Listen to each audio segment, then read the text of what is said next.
So, someone from my clinic called me today and it was kind of weird. She basically. And then she stuttered over her answer where it was supposed to be like, oh, you must just not have told them that you were in the hospital. No.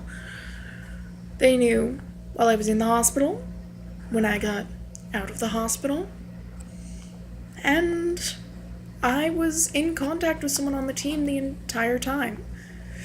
They've offered therapy, asked if maybe I think I need some kind of therapy. I've gone through another means, though, to ask about support groups for this sort of thing. So, yeah. No. That wasn't something that they really seemed to have access to, though, so to be fair. So, yeah. They're taking out some of my organs. Stop acting like I'm dying, basically. You've got, some people that are like, no reaction, I'm just gonna make insensitive jokes. And then you've got the people that are like, oh my god, we have to prepare. She's going to kill herself. And I'm like, dude, I've been saying for years that this is a problem, that it needs to be taken out. I've had years to prepare myself for this.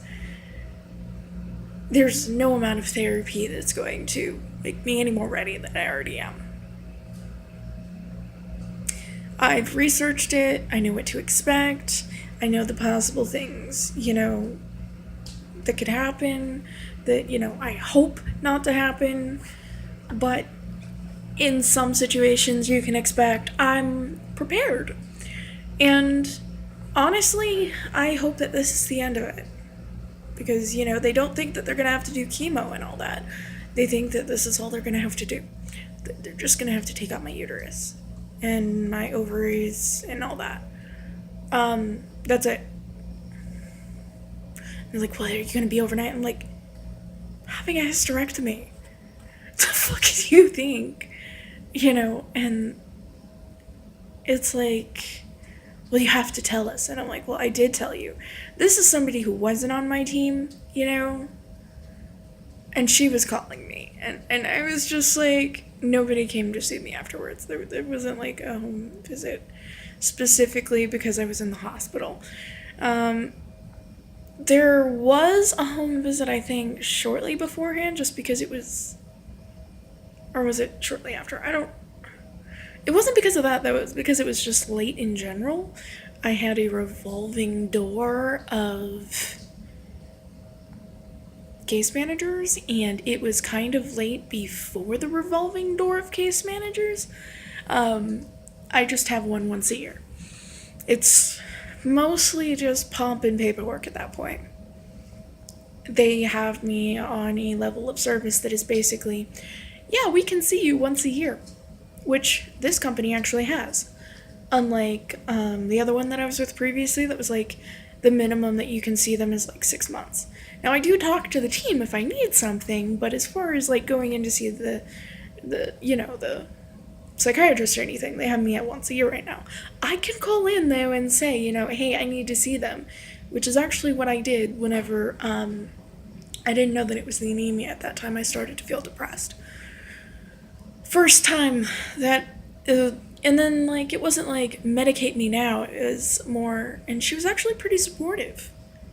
You don't usually run into that, and I wouldn't have even gone in if I thought that she would have just jumped straight to medication. Because this isn't normal for me, and there are, a bajillion different things that could cause it. Several of which, I have going on. Stabilize the physical stuff, and then we're good. Sort of thing. And they're just like, yeah, we have to do a home visit. And I'm like, no, this is the first I've heard of that. Nobody said that to me. Not that I would have an issue with it, but I would need to, talk to somebody. But yeah, I had a home visit around that time, but that's because it was, really late and hadn't happened yet. It's basically a really invasive thing where they come into where you live once a year.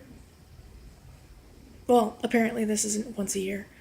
This is for physical stuff though. Like, there's nothing mentally going on. Other than I've asked the advocate person.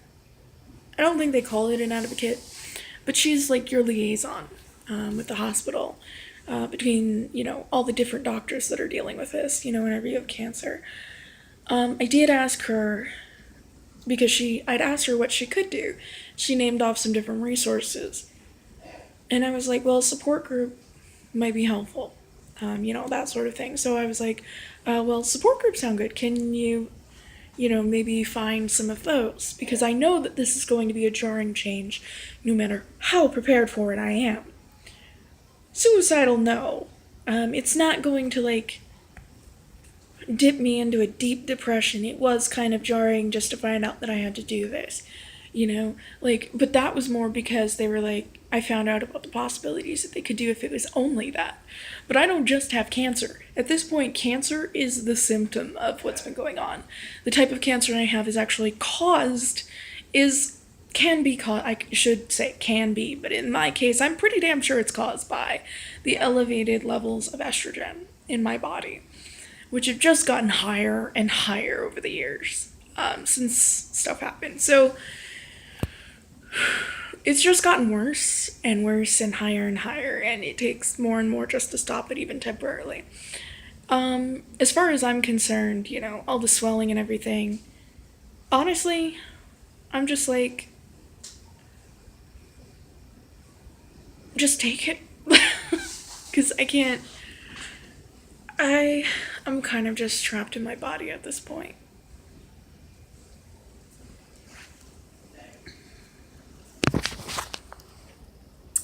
So yeah. But they're kind of like, I don't know. And I'm like, well, it could be that way, but why wouldn't they just say something before? Then again, it's not like I end up in the hospital often, It's not really a normal thing for me. Usually I do a pretty good job of staying out of them, for years on end. But this issue has just steadily gotten worse. And I guess last month, or not last month, but back in February, it just got so bad that, they gave me blood and my hemoglobin was still dropping. And it was actually lower than it was before they gave me blood, which is why I was admitted to the hospital. Because you can't do that. That can't happen. They can't just send you home like that. That's just bad. That's like, yeah, give you blood, then you're just gonna be right back in there. Yeah, it's not really something that I could control or take care of at home. And, after, my hemoglobin wasn't, really low, I wasn't depressed anymore. Depression is chemical. So, the irony with how a lot of people approach it is that it can be caused by a lot of different physical ailments. I've actually experienced it before on medication, so I'm acutely aware of what it feels like as opposed to deep emotional turmoil about something or just being tore up inside over something. It's different. There's not really an explanation for feeling that way with depression. You kind of just feel that regardless of whether things are great or bad, and sometimes because you feel that way, things become bad. So it's something I'm already aware of and on edge. If I start feeling that way, I know when to go in. I'm like, guys, calm down. If I need your help, I know your number. But at the same time, I could even understand it. Especially if, let's say, this is actually meant for less physical things.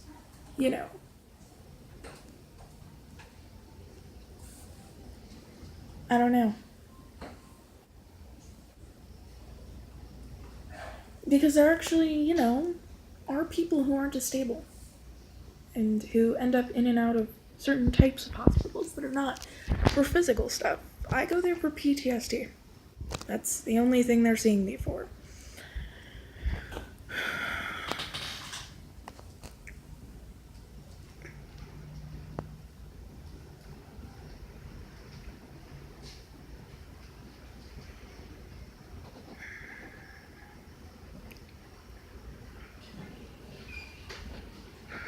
There is something I'm worried about, though.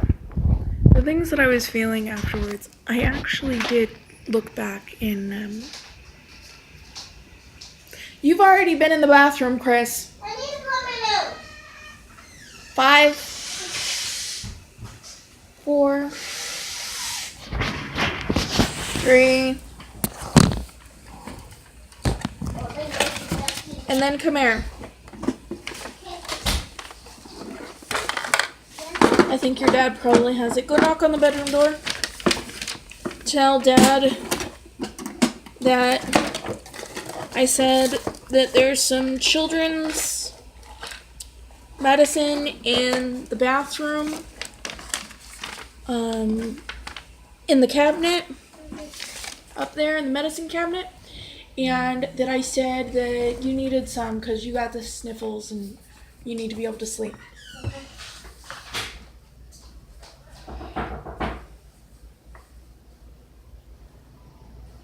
Or you know what?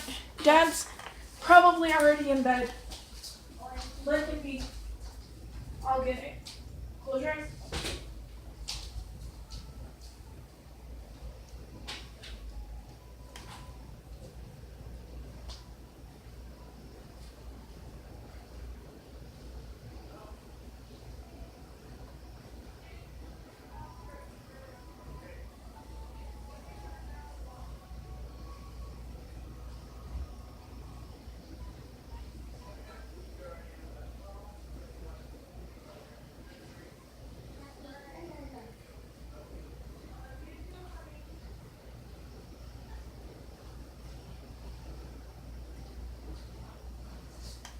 Move, cat.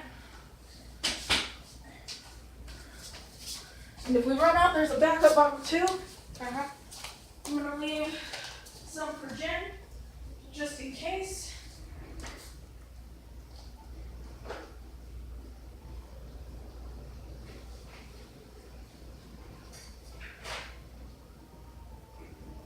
Okay.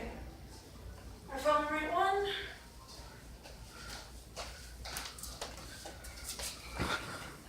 I got you some Vicks too. Thank you. Don't thank me yet. Shirt. Shirt up. Vicks goes on your chest, kiddo. Remember? Goes right here. Now you don't mess with it. You understand me? Yeah.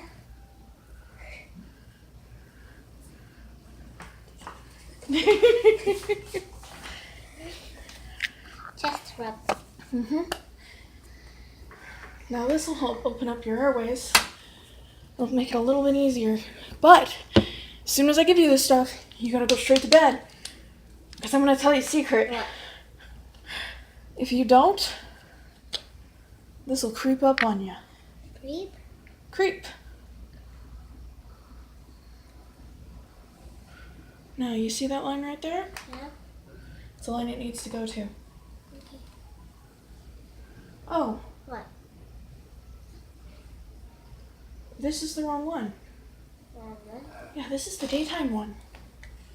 You need the nighttime one. Trust me, when you got a cold,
Alright. Now, do you remember how to rinse it off? I want you to go rinse this off and bring it back.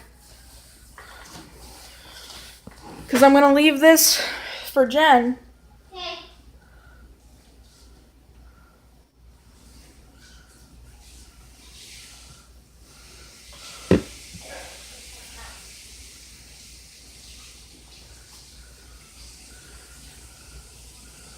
Bring it here.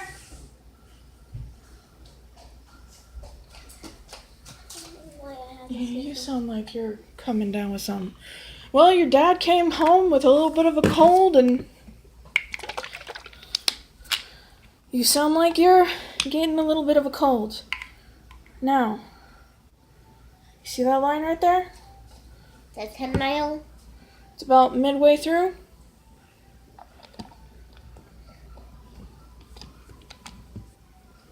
Make sure you get it all. Come on. Tap it, tap it, tap it. All the way back. Head back, head back, head back. All right, how you feeling? No better. Go blow your nose one last time. Get your butt in bed. Because I'm telling you right now, it's going to take effect and you're going to want to go to sleep while it's taking effect.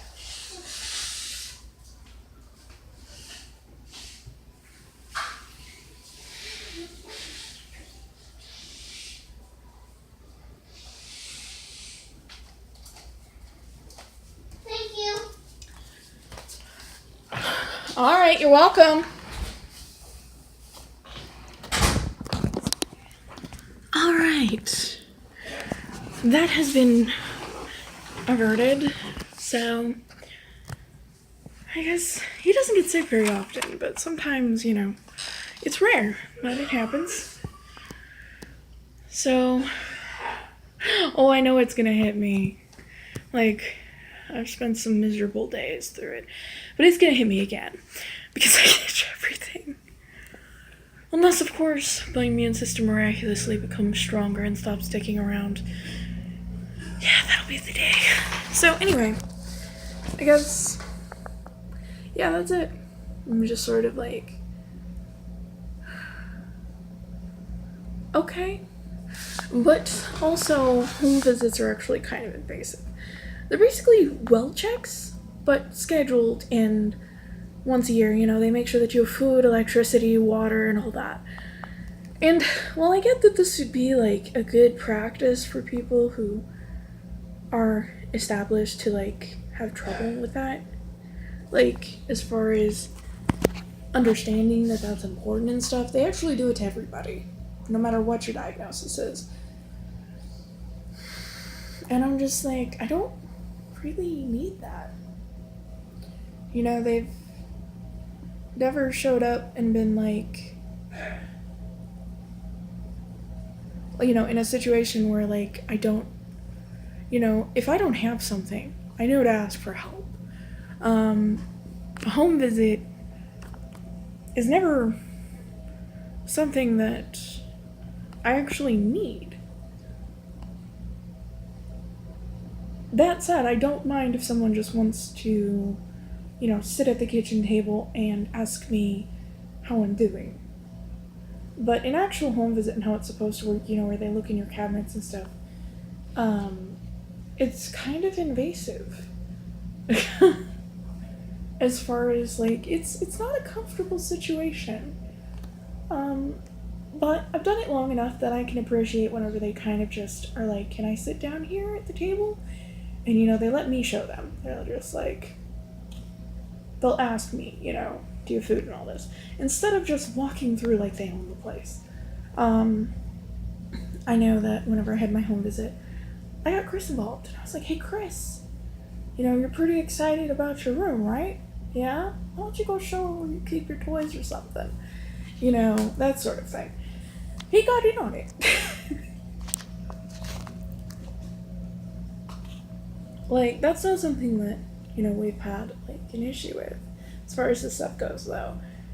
I think that, like, for people that are, like, really super higher functioning, it's sometimes, I don't know an individual situation, but I know in mine, it's not really necessary. And I mean, I've heard some horror stories about some shitty ass case managers. Like, there was one that kicked a dog. I'm not saying whose. But it's someone I know. And I was just like, what kind of soulless being are you to kick a dog? Okay. The dog wasn't even growling or anything, and you just kicked the dog. Like, what kind of soulless person are you to just kick a dog? But no. Even if, I'll just sort of ramble because I'm not comfortable, really with it. It's just sort of something that I have no choice but to live with. If I want to keep the things that do help, yeah, you have to put up with things that are kind of invasive and cringe is it.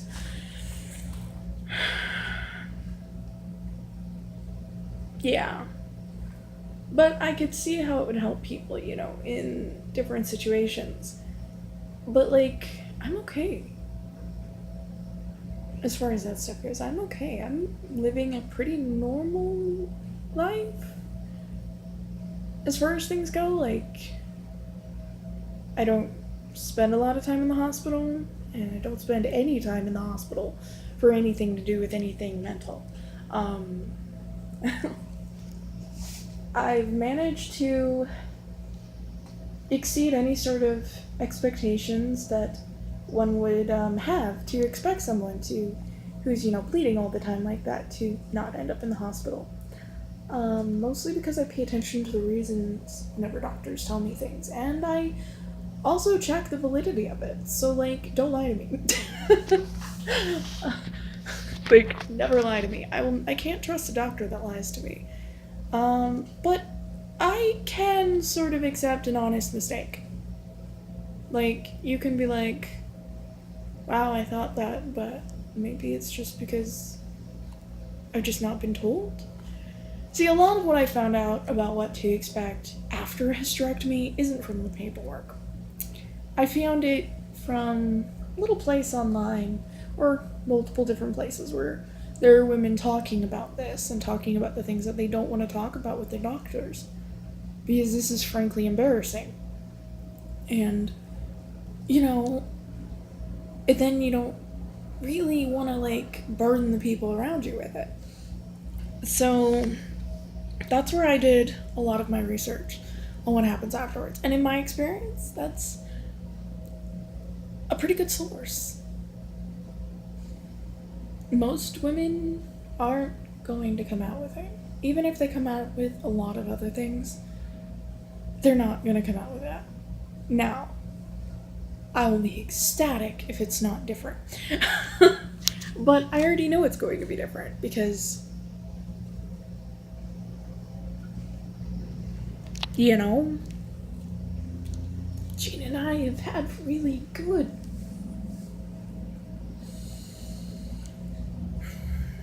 I don't know.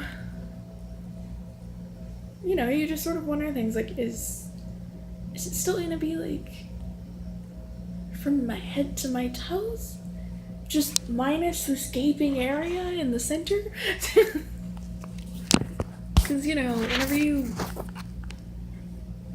there are different kinds of... Okay. Lady reactions during sex. The big one. The orgasm. If I was monetized. I would be demonetized. But I don't do my channel, for that reason, so I'm not even on their wavelength for that. Wavelength, wrong word. But oh well. I haven't even applied for that. But yeah, there's different kinds, and I'm not talking about this in a sexual way. Well, it is kind of sex, but I'm talking about it in a very clinical way. As far as that goes, it's kind of part of your body, and it's still awkward even talking about it like this. There are different kinds. There's the kind where the passageway. I can't even do this. Kind of. Which is also the one that most women know how to make. And then there's the one where your uterus gets in on it. And it goes too. And it does the same thing, and it. And it's really nothing like anybody describes to you. Like, I used to read stories whenever I was like a teenager and stuff, and they would describe it as a release. It's not really like that. It's more like I totally know that they were going off of like dudes' experiences at that point.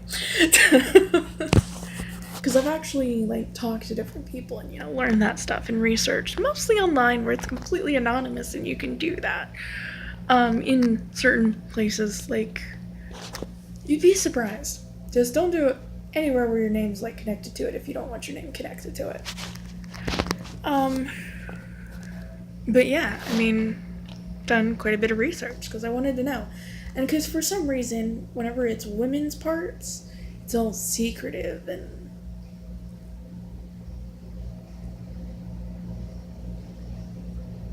yeah. Male frontal nudity? In art, especially. Female frontal nudity. Oh my god, nipples! Yeah. Talking about sex is kind of like that too. And I actually remember in Sex Ed, like, they would talk about the erogenous zones on the male body. And basically, don't do this. And they were kind of I guess they were under the impression that we would do it. But they didn't talk about anything on the female body. Like, be aware. Your body responds to things. Like, they were so knowledgeable about the male body. But the only thing we were meant to do was get pregnant and get STDs. They didn't talk about the fact that a girl, especially a teenager, because your body's, not entirely developed yet, because you're a teenager, you can get hurt having sex. Seriously. Like, it can actually happen. Usually it's because the parts aren't really matching, if you know what I mean. Like, somebody's way too big. Or, because, stuff moves. It prepares. Foreplay has a purpose. It has an actual purpose in reproduction. Because you can actually get injured. If somebody is particularly, gifted. Particularly in length. Although if they're too gifted in width, you can tear. Like, these are actually common things, that people have happen. And, if somebody's pounding on your cervix, that hurts like a bitch. Jean and I tried to jump into a certain position too quickly once. We never did that again. Because, stuff does move around. And you can actually get hurt. Like, it can actually cause you injury. It can actually cause scarring inside. It can do things to you. It doesn't always, but it can. Go to sleep!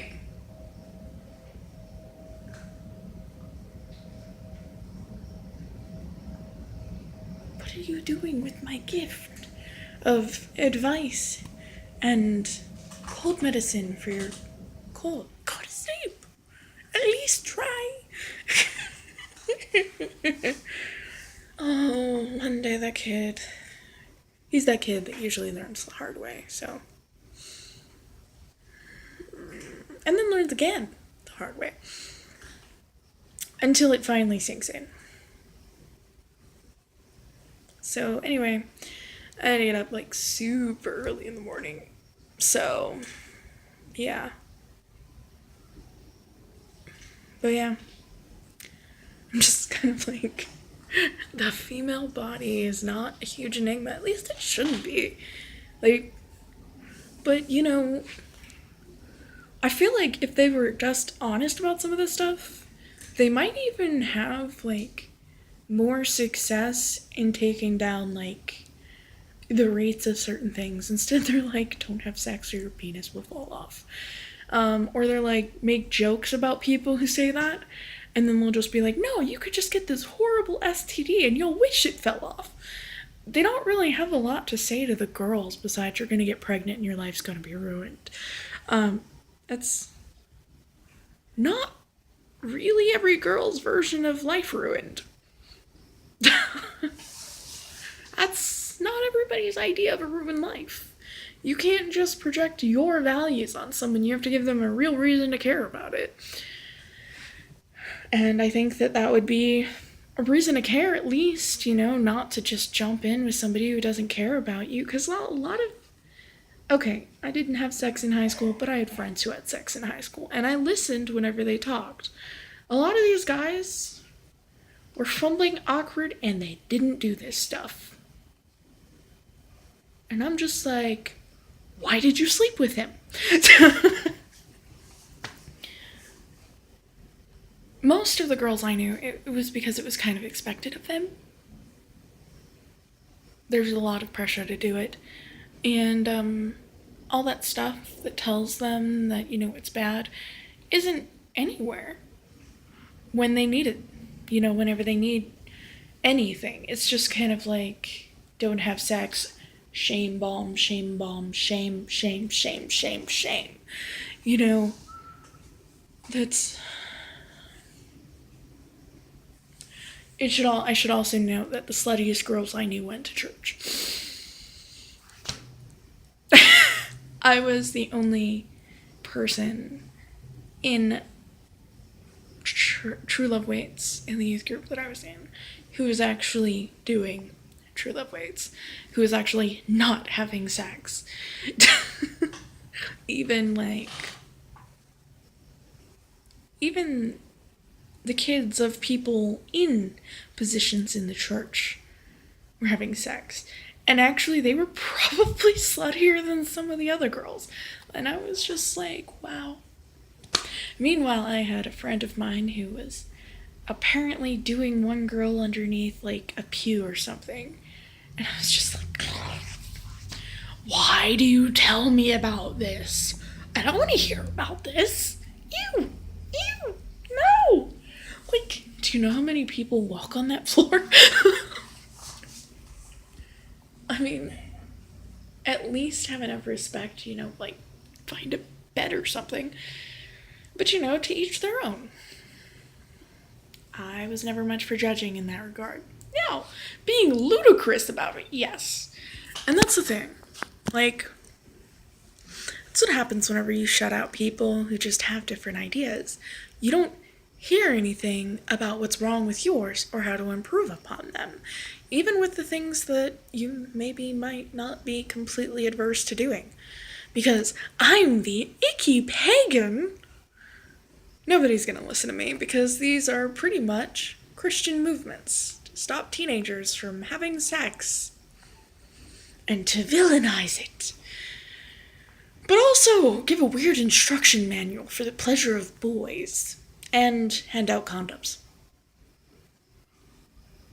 Yeah, it's never made sense. Like, a lot of people, there's always been, like, a weird divide about it. Like, some people argue that it's just causing more sex and kind of condoning it because condoms, but also, like, they're kind of just acknowledging, we can't stop you, so at least be safe. We've informed you of this stuff, just, we can't stop you. So if you do, just please don't get each other pregnant or catch something, at least practice it, not putting yourself at a greater risk. And the thing is, I think that they would have more success if they also outlined that, a woman's body has its stuff too. Because there's actually a lot of guys who aren't willing to do that stuff. And there are a lot of girls that don't know that stuff. So they have absolutely no idea that whenever they get into that situation, this guy just wanting to jump in could hurt them. Like, more than just tear them and, make them sore for a while, but it could actually hurt them. Hurt them. It could even leave permanent damage. Like, they don't know that. And it's not said. And I feel like that would be, like, more successful in cutting down on, like, teen sex if they really wanted, to do that, instead of just put all the shame on the girls. Actually say, hey, you know what? Your bodies and your organs have functions besides having babies, too.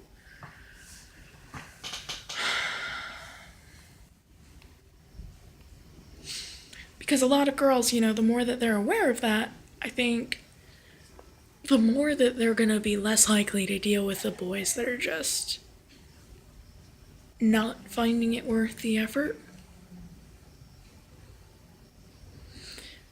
I think it would be a lot easier to tell if they even knew. Because the guys who are just like, yeah, I'm just going to stick my dick in, pump it and quit it, pump it and done, that's really bad. Like, that's really bad sex. That's just bad. It's really bad. It can also hurt you, though. Especially whenever you're dealing with teenagers whose bodies aren't completely, developed. So, that also means that sometimes certain organs aren't, especially if you're shorter. Might be a little bit easier for you to get hurt like that. And, it's just...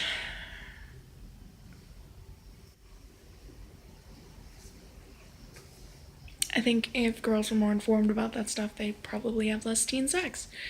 And the irony is that because there's no dialogue between Christians and other religions, there's Christians saying a lot of things about us that is actually in complete ignorance. They don't know shit. They just say it because they're just desperately afraid that we'll sound like we're right about something and, someone will actually want to be one of us. And we're just like, no, we have no interest in conversion whatsoever. Like, liars! We want to convert everybody, therefore everyone else must want to convert everybody. No. No interest. In fact, I'd be completely fine if a bunch of the people who claim to be Wiccan just stopped. Because they're really not.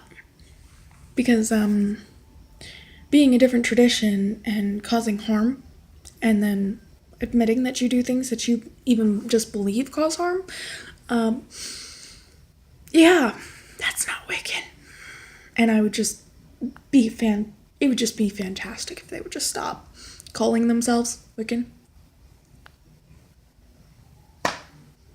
Yeah. But yeah, it's like the only major rule that we have to follow. Just don't hurt anybody. Don't just stand there and watch somebody else get hurt, and make sure that your help isn't more harm than good, that sort of stuff. Our big thing is just, and do no harm, do what you will. It doesn't matter, just as long as you're not hurting anybody, nobody cares. That's basically it. And then they just talk about all this harmful stuff, and then they're like, they are Satan. And I'm just like, do you understand that there's like hundreds of different pagan faiths? And that you're lumping hundreds of different, like over 100 different religions together and calling them Satan? Are you like even cognitively aware of like this, or the fact that like less than a third of the population on the planet is Christian, and it's actually proven that like a bunch of that is actually certain churches gowning dead people? Yeah. Like, the world isn't Christian. But A bunch of people who aren't Christian aren't going around killing each other or sacrificing to some fictional demon god. Okay?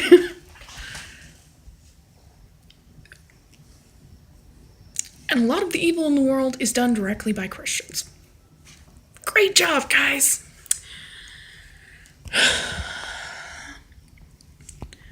But because there's no dialogue between religions and they're just like, isolate from anyone who isn't us, that gives them both the illusion that there's more of them, but it also causes harm. Because they don't hear anything like this. They don't hear things like, hey, you know what? You could probably discourage teenagers from having a bunch of wanton sex if you just told them all of it. Like, hey, you can get hurt during sex, and it's more than just a penis snapping in half. Don't just tell the guys how they can get hurt. Tell the girls how they can get hurt. Because a lot of these injuries can actually take away a girl's ability to have babies later in life. And I know that that's not all we are, but I hate to say this. As a kid, that's what I wanted to be, a mom. And that's what a lot of little girls want to be. That's what a lot of teenagers want to be. Parents. It's kind of what keeps the species going. Let them know that. You know, Joe Blow, with, the supersized dick. Yeah. Don't. And you know what? If you're not careful and you're a teenager, it could happen even if he's not supersized. Hi, honey. You don't know. It's just how two people fit together. Or don't. See, the reason why they don't listen to us, though, is because we're not like, oh my god, you can't have sex ever until you're married. It's kind of sacred to us, too. It was sacred to us before they even existed. Let me just put that out there. Before Christianity, sex was still sacred to some people. Love you, honey. Love you, too. I'm gonna try to get a little sleep. Go on. I'll be in a minute. I'll time you. You're going to time me. If he's going to time me, it's because I'm terrible like that. So, yeah.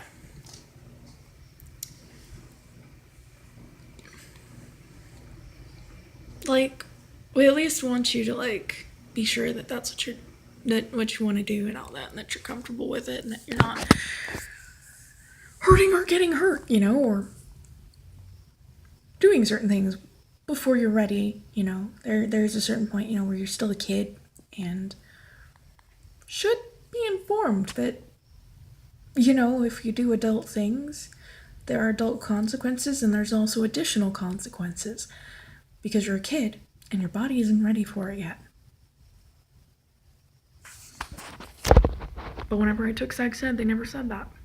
It was all about penises breaking in half and what the male erogenous zones were and all this other shit. They didn't really talk about the female body except that it could get pregnant and carry STDs. And have STDs. But they focused more on the whole give it to the guys thing.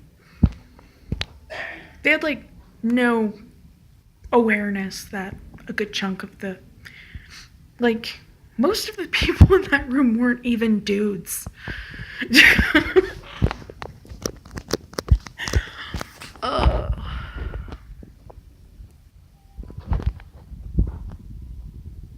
Alright. I'm gonna end